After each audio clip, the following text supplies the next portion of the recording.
Good Wednesday morning, everyone, and welcome into today's daily Bible reading. Today is June the 19th, and we are reading together Psalm number 74. The 74th Psalm has been given the title in my Bible, A Prayer for Israel. And we are told that it is a maskil of Asaph, which would be a psalm of understanding, possibly a psalm of wisdom, is the thinking behind what this particular type of psalm might be.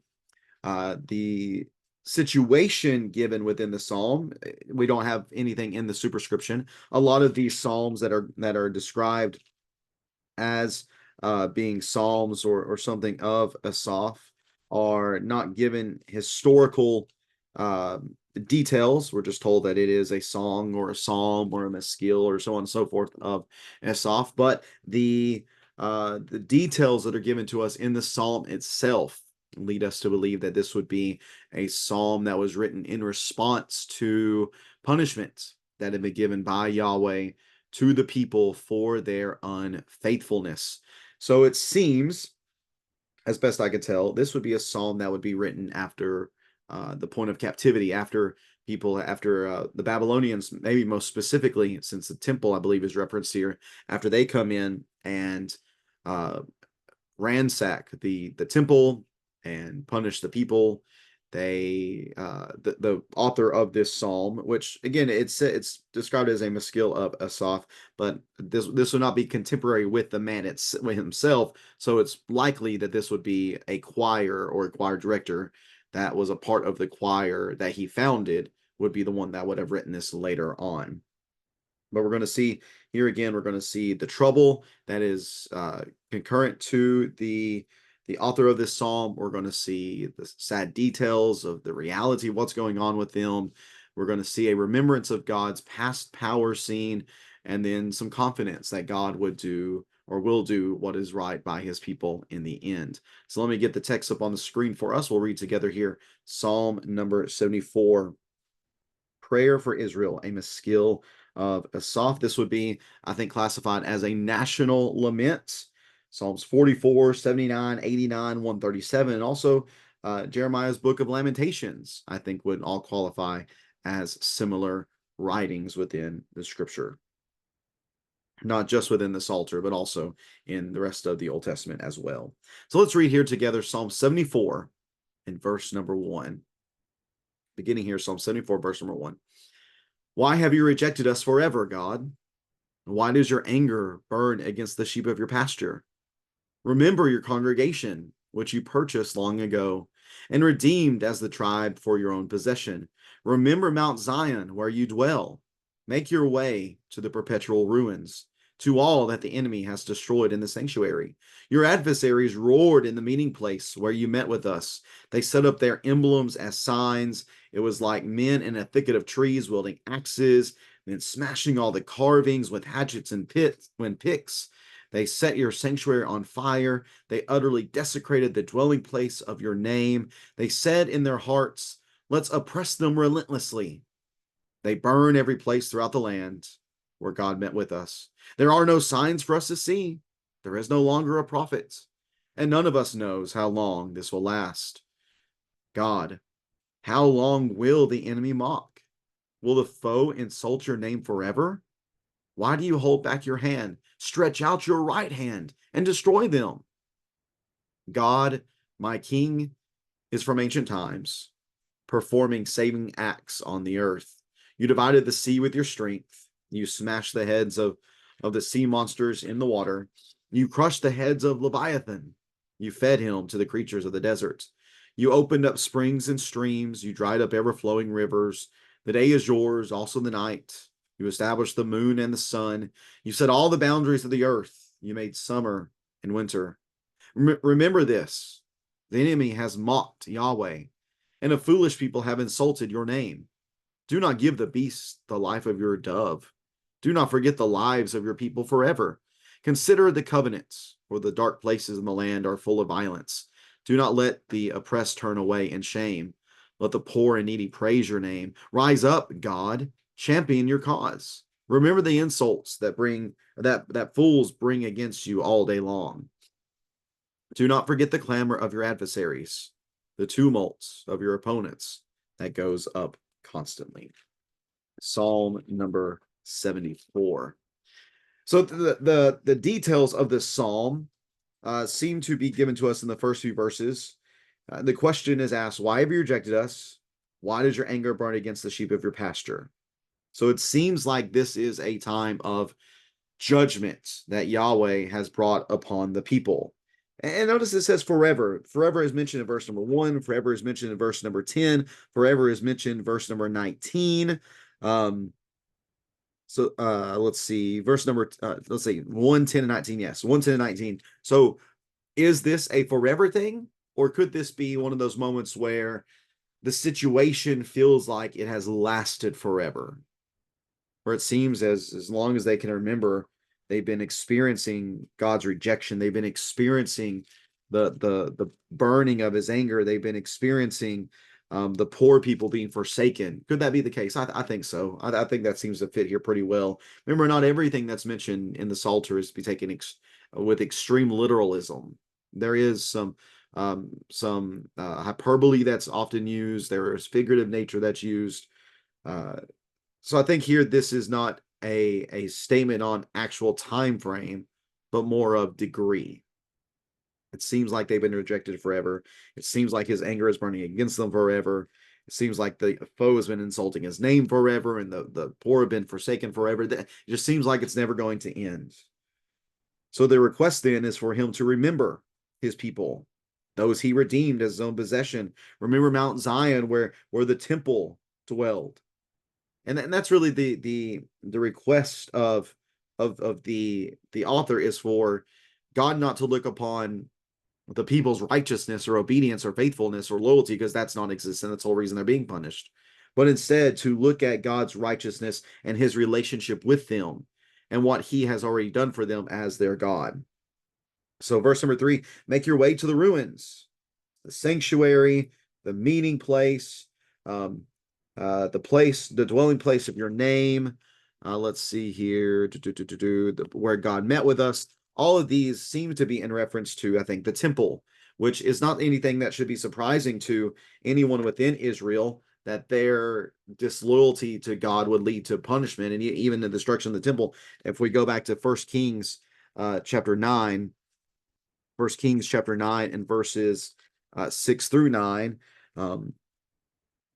this is after Solomon's prayer to God, I believe. Yes, after Solomon's prayer, after the finish of the building of the temple, everything, he says, Yahweh responds to Solomon, and he says, if your sons turn away from following me and do not keep my commands, my statutes that I have set before you, and if you go and serve other gods and bow and worship to them, I will cut off Israel from the land I gave them, and I will reject the temple I have sanctified for my name. Israel will become an object of scorn and ridicule among all the peoples.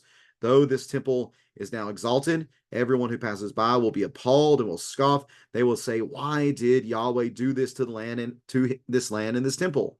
Then they will say, because they abandoned Yahweh, their God, who brought their ancestors out of the land of Egypt. They held on to other gods and bowed and worshiped to them and served them. Because of this, Yahweh brought all this ruin on them. So what's taking place here is a result of failure on the part of the people. So the temple, but not just the temple, but also just the people as a whole, the people among whom God's presence resided, they have been just absolutely desecrated. They set up their own emblems as signs in the temple. They smashed all the carvings, all the beautiful ornate instruments and tools in the temple, destroyed. The sanctuary is on fire. The desecration of the dwelling place. There's oppression relentlessly. They burned every place throughout the land where God met with us. So just looking at that is a clear sign that God is not okay with who they have been and has allowed this to happen. But verse number 9 as well, there's no sign of relenting whatsoever. There's no signs for us to see. There's no longer a prophet. None of them knows how long this is going to last. This lines up pretty well with Lamentations chapter 2 and verses 5 through 9. One of the worst parts of God's punishment of the people is that he didn't speak to them through the prophet anymore. And that was a horrifying thought, that God was not interacting with them in this way. So the question then, verse number 10 is, How long are you going to let this happen? Why do you not hold back your hand? God, why do you not do something? Why are you not stepping in? Why are you not saving your people? Why are you not honoring, or why are you not defending your honor? That's where the people are left thinking. They're left so discouraged and so distraught by what has taken place that this is their thinking. Why have you not stepped up? So then this middle section, verses 12 through 17, is similar to the Song of Moses. There are creation and Exodus references here.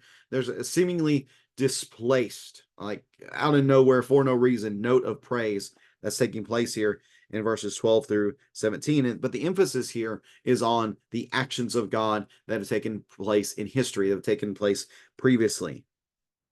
God, my King, is from ancient times, performing saving acts on the earth. So what has he done to save saving acts on the earth? He divided the sea. He smashed the heads of the sea monsters. He crushed the heads of Leviathan.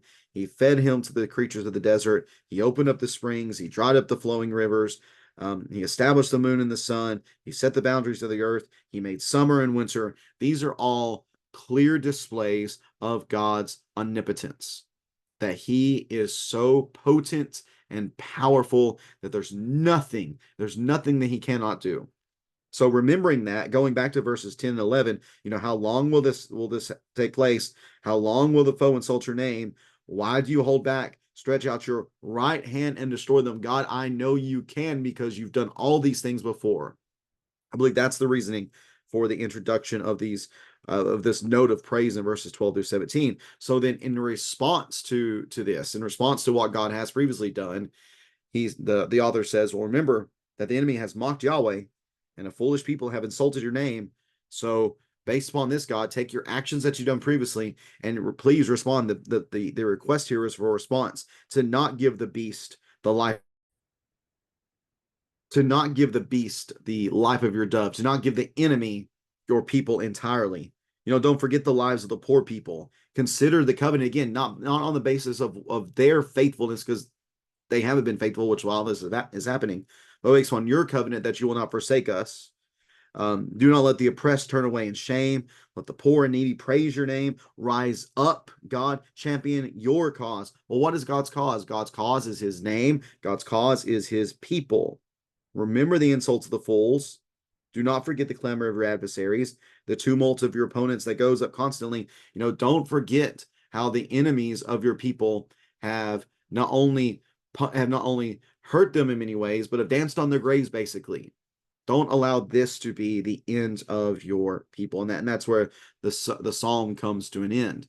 So again, you have to be thinking about the context of the psalm. It seems to me, again, that this is a psalm that was written after the destruction of Jerusalem and the temple. This is maybe something written in captivity based upon what had taken place. And here are people who seem hopeless. They seem helpless, and they seem as if there's nothing to look forward to. But they remember who God is. They remember his faithfulness to his covenants. They remember his incredible power that he's shown throughout the history of mankind. And he knows how seriously he takes his name and he takes his people. And there is some confidence building here, it seems, that God is not just going to idly sit by, but that he is going to come to their aid. He is going to help them. And you know what? He does eventually do that. In his time, when he is ready, he does bring them back from captivity, and he does reestablish them, and he does make his name great through the restoration of his people, and especially makes his name great through the eventual coming of the Messiah.